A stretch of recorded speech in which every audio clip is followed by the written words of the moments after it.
All right. At this time, I'll turn it over to Justin and get started on the ground here with Atlanta United. All right. Thanks, Jason. We'll start with questions here in person. Since there's more people today, if you have a question, just let me know and I'll call in. So we'll start with Doug. Your Ghost, this is a knockout game for y'all in this tournament. You have experience in knockout games. What needs to improve from the performance against Miami to secure at least 2 points in this one? Yeah, first of all, we have to mental to be strong because we were having a period that we don't have positive results and positive also performances. But this is a total different game. This is a knockout game. You win, you qualify. You don't, you go home. Like we need to win no matter what. We don't have time to be sad, frustrated, or angry about the last game. We have to look about our mistakes and focus mostly about the positive things and what we can improve in order to win the game and qualify. I think that we have to be a bit more clinical, a bit more dangerous, more aggressive.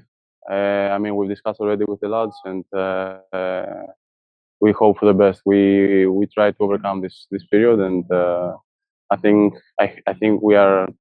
I believe a lot in my team and my teammates, and I think we can make it. Are you seeing what you needed to see or hope to see in the training session since that game, going ahead to Saturday? There are some things that we try to put in the trainings, the last trainings, and there are more things that we discuss already inside the dressing room and in the meeting with the staff. I mean, you don't have all the time to try these things, but hopefully we will translate them on the field, and we'll have the best outcome. How you feel physically? Are you 100%? Yeah, I'm good. The 90 minutes tomorrow? Yeah, I'm good. Yeah. There's been talk that Cruz Azul's coach, if they don't win this game, is going to be gone. How do you, as a team, cope with maybe the extra aggression that you know that they're going to bring tomorrow? Considering not only is it a knockout game for them as well, but they maybe play for the coach. I mean, every single team, every single player brings his coach in this position. So why would they say they will change now? They will come to play until death, no matter what. It's not about their coach, it's about themselves. It's about their club.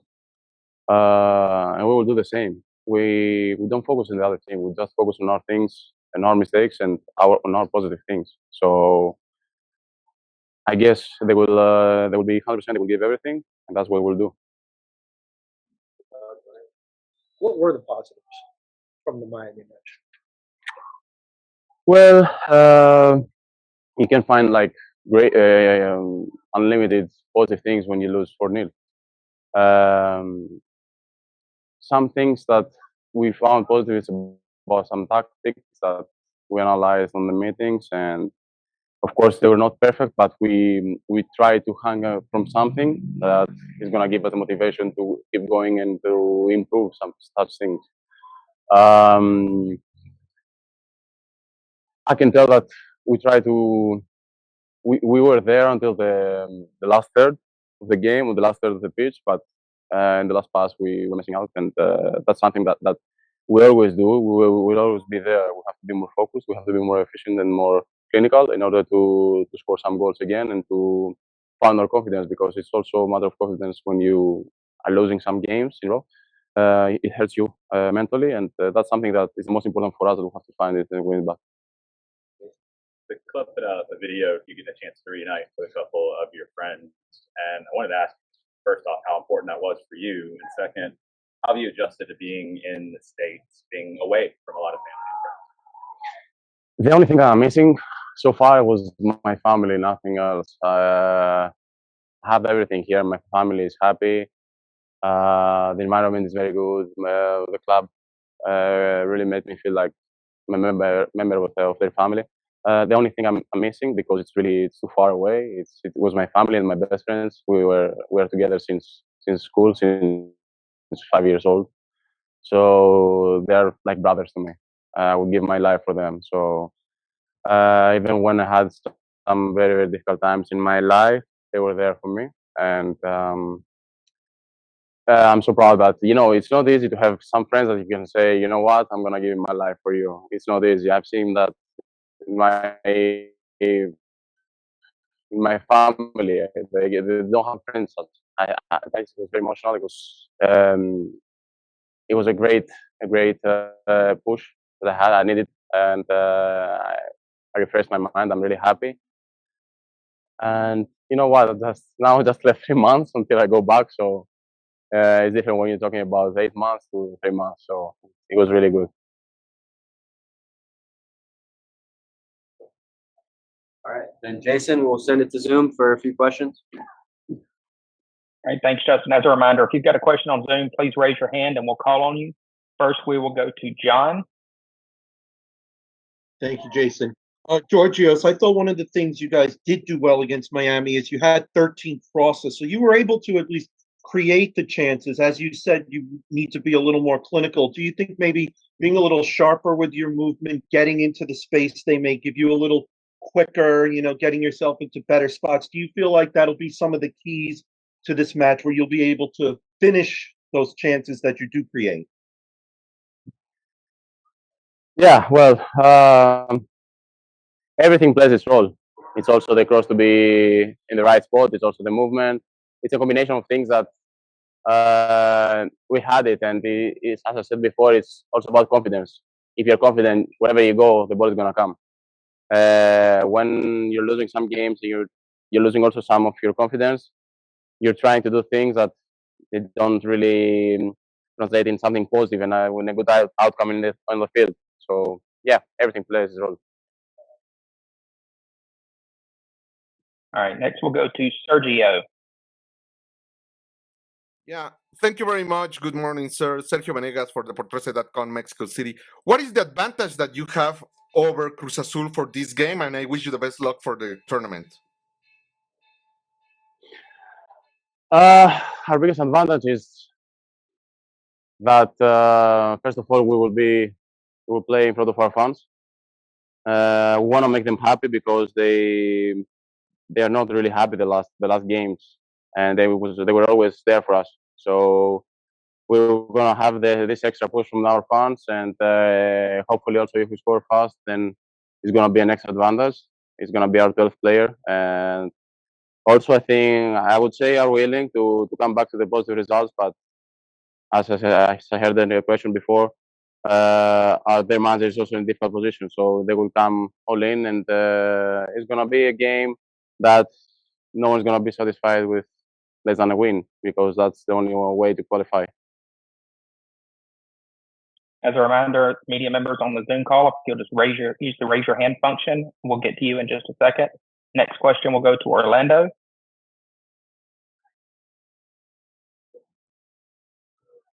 Gracias. Buen día para todos. Buen día. A ver si me vienen a traducirle la pregunta.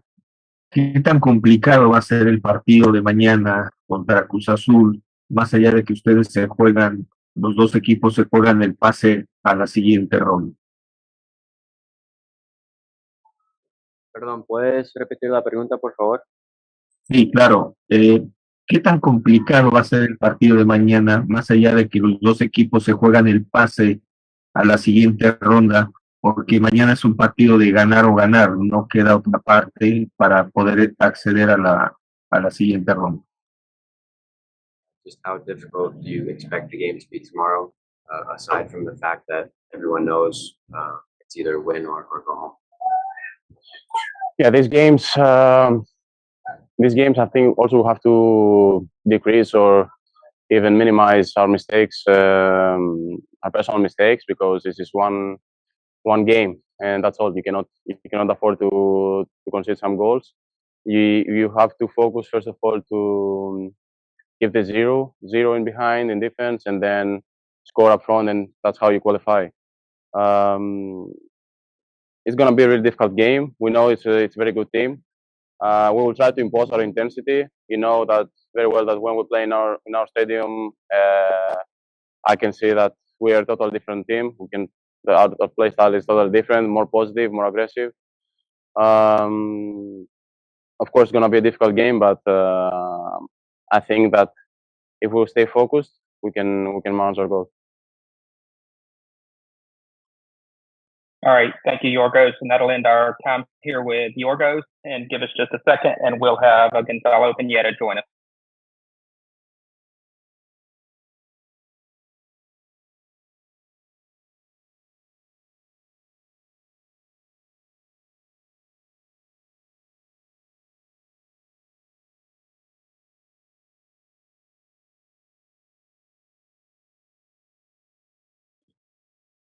Again, for those of you that are just joining us, if you're on the Zoom call, use the raise your hand function, and we will get to you. This is a hybrid press conference. We have media in person. We'll go to them first, and then after that, we will come to the Zoom call questions. So just go ahead and raise your hand, and we'll get to as many as we can.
All right, Justin, I'll throw it over to you, and we'll get started with in-person questions.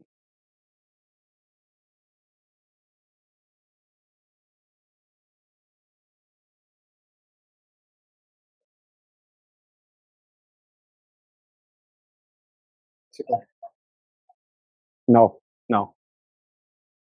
Same style, same ideas. Is there any, I don't know, marching orders to be more aggressive, be more something to reflect that it's a win or go home? We're normally very aggressive, so we will continue with that. At times, it doesn't probably reflect on the way we perform because in opposition to golf, where no one is trying to block your shot, we have opponent, and the opponent, we have to give credit to the opponent when they do well.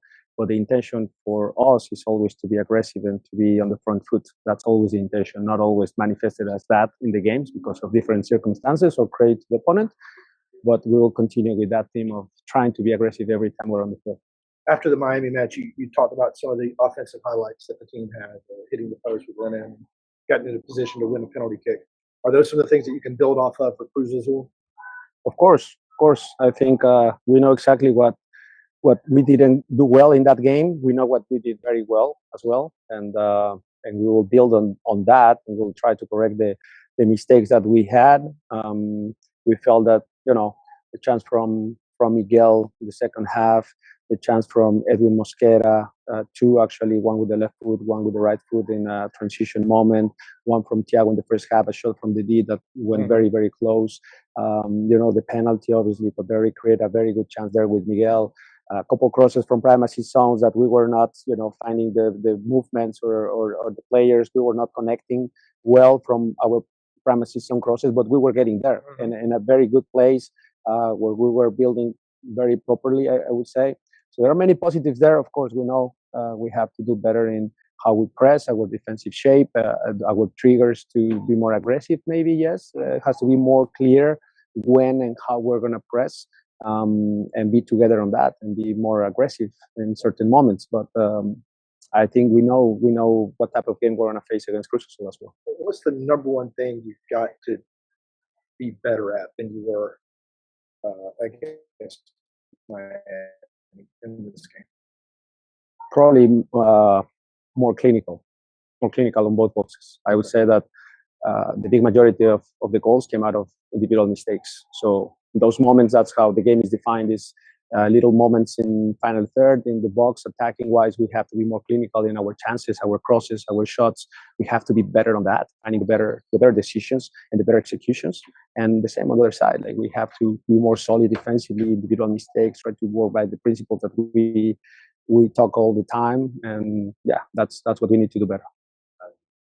After the Philly match, Brooks Lennon had said, which was one of the better wins probably of the season, but he said that you guys did a lot more film review than you normally do. How hard is it to prepare for a team like Cruz Azul, which in their season they're only a handful of games in, and then they're traveling, maybe not in their home environment, but how do you prep for a team like this as opposed to how you normally would?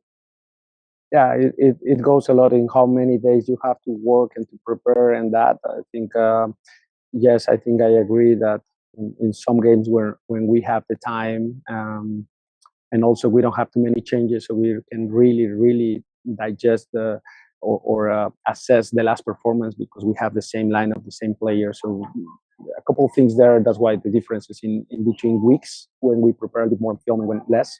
But this one, we did a lot of film, and we know exactly how Cruz Azul plays. We think we know the most likely lineup.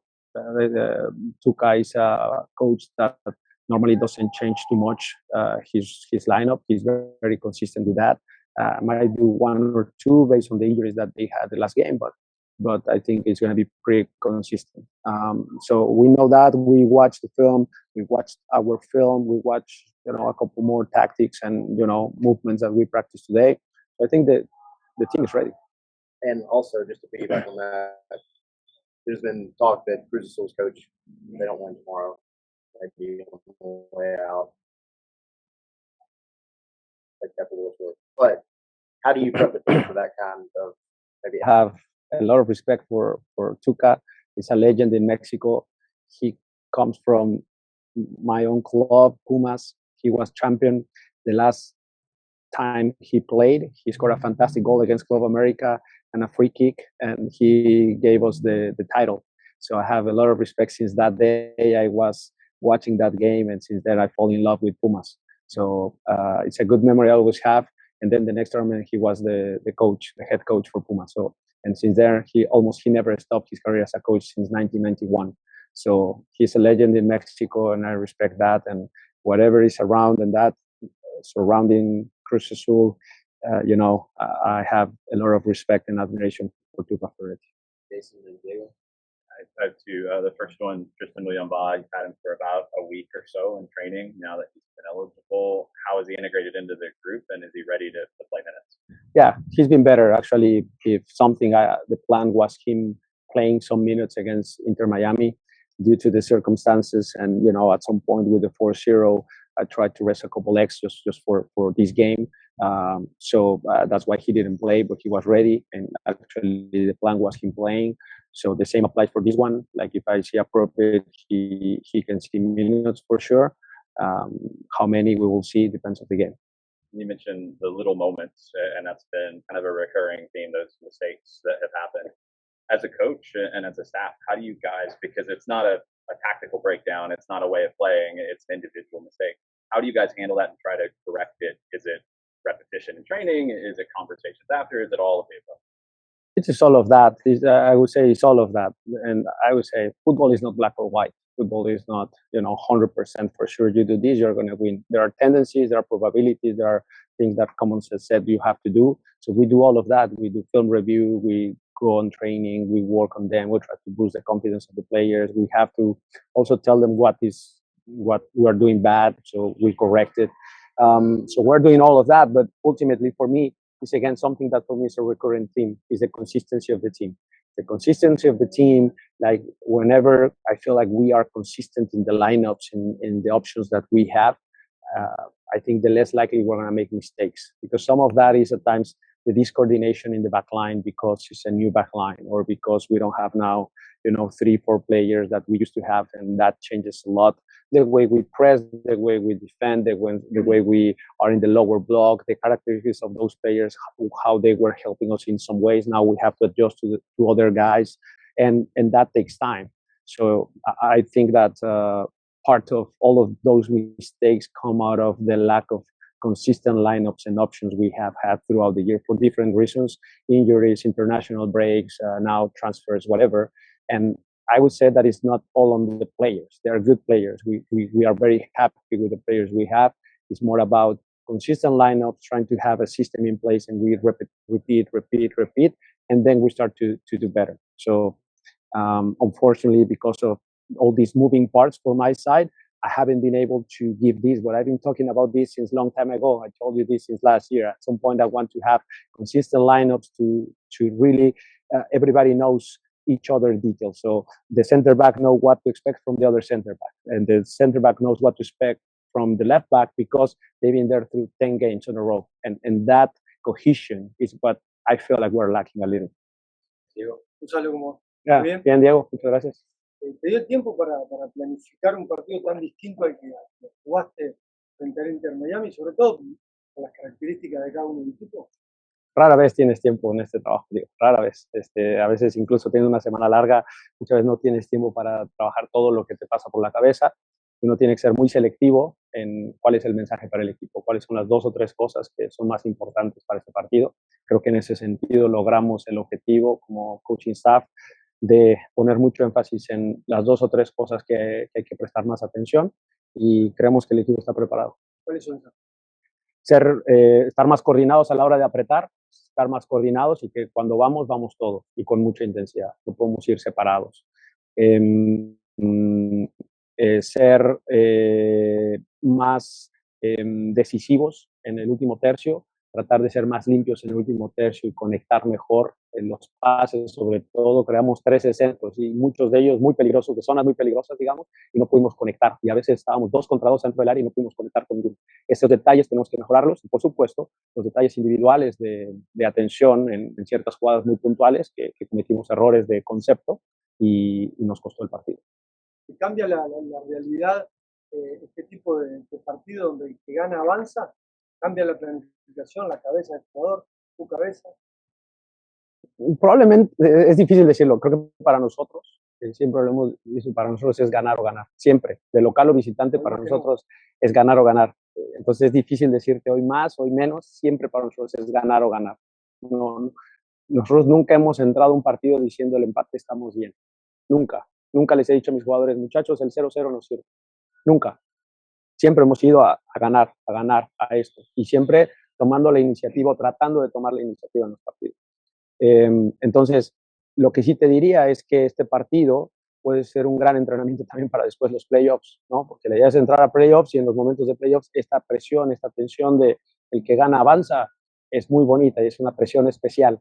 Capaz que ahí te la compro, que por eso la mentalidad capaz que es más diferente. Es vida o muerte, es todo o nada, es ganar o morir, es así. Entonces, por supuesto que sí hay una sensación especial en eso. Yeah. Coach, el equipo ha entrado en una encrucijada, un problema, digámoslo así. Se perdieron los últimos 2 partidos en la MLS League. Se perdió el partido entre Inter Miami en la Leagues Cup. Mañana tienes un partido de lo único que te sirve es ganar. ¿Qué tiene que hacer Gonzalo Pineda, el técnico, para con los jugadores, con el equipo, con el Atlanta United, para salir de esa encrucijada, para salir de ese problema en que está? Porque los 2 equipos que lo vienen siguiendo en la liga están a 2 puntos de Atlanta, que está en el 7º, y el que está en 9º está a 5. ¿Qué tiene que hacer el equipo Gonzalo Pineda para salir de esa situación? Sí, el que está 10º está en 6, el que está en 11º está en 12, si no mal recuerdo. Estamos a, si no mal recuerdo, 5 puntos del tercer lugar, ¿cómo así? ¿Me parece?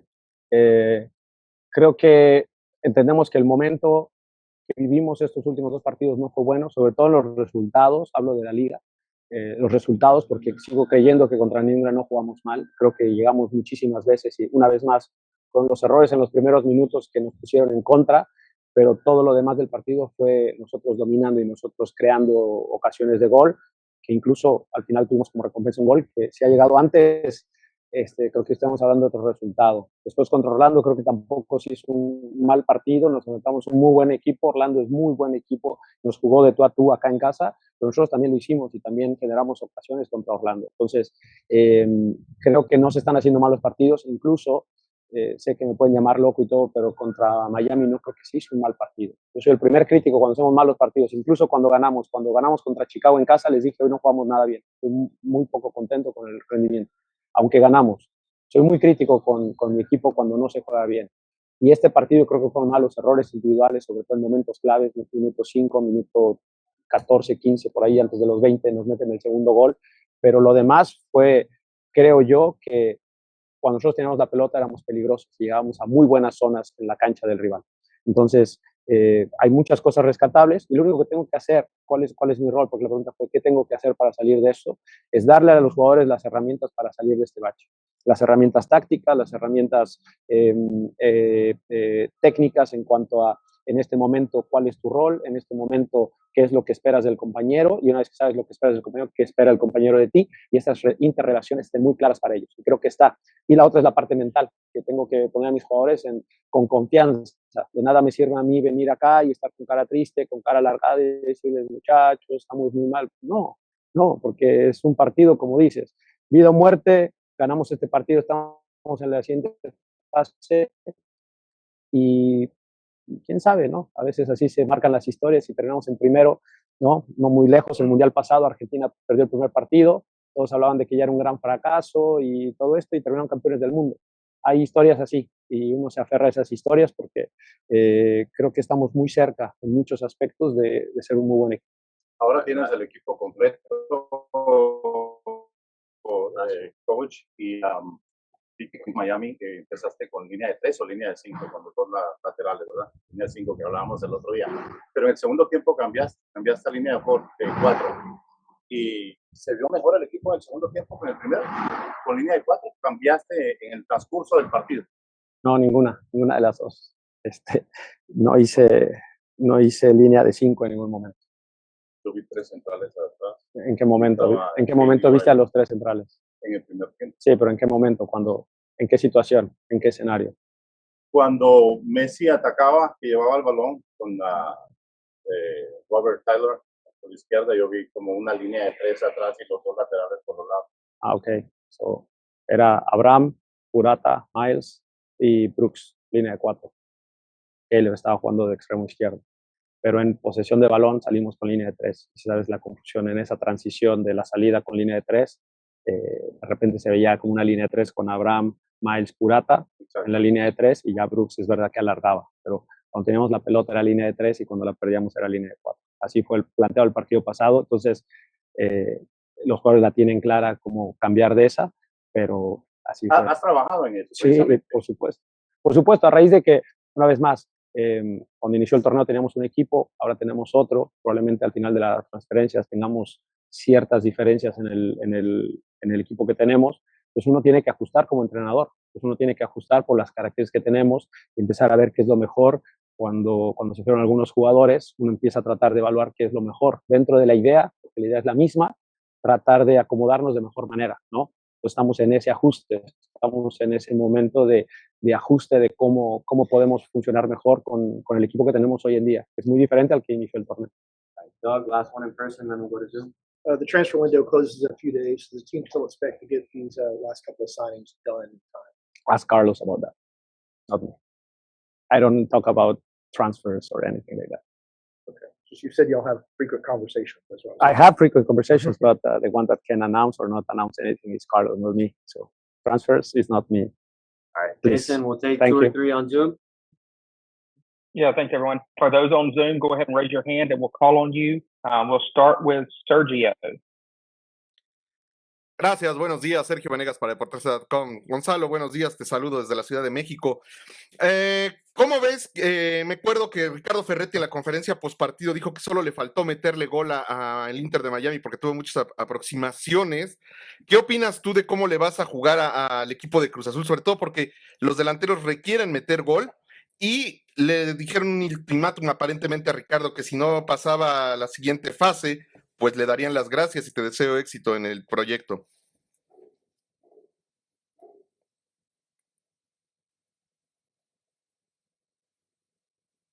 Thiago.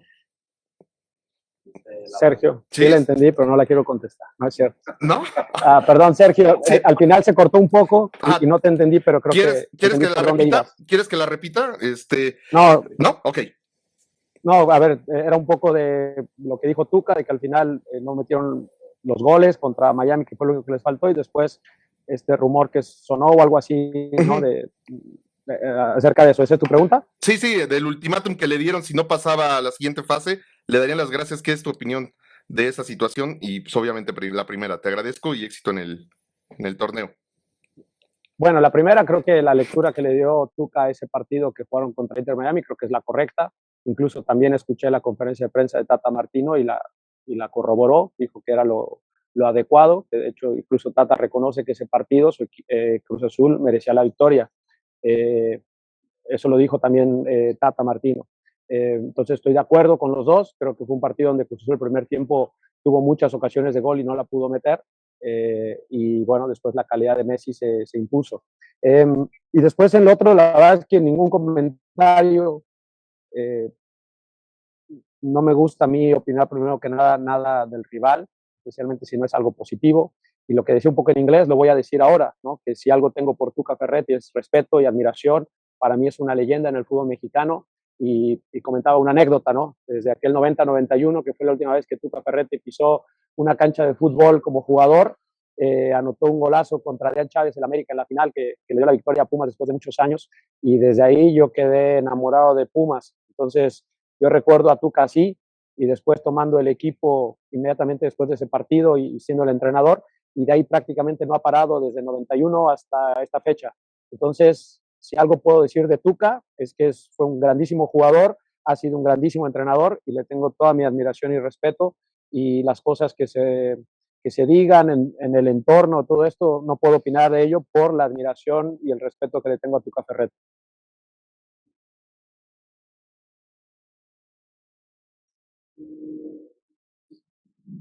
All right, next we'll go to John. Thank you, Jason. Gonzalo, you mentioned that you thought there were moments in the match where you played well, and Cruz Azul did, for large periods of the game against Miami, outplay them. So do you feel like that maybe be more consistent in not just creating chances, but the quality chances you get? Because Georgios had the goal disallowed, and then there was a flurry late in the second half where you tested Callender and he had to make some really good saves. And you mentioned being aggressive, come out of the blocks right away aggressive, set the tone against Cruz Azul, press. I know you like to press, but press selectively so you can maybe also hit them on the counterattack. Do you feel like that those will be some of the keys to the match to be able to improve and maybe finish those chances that you were creating?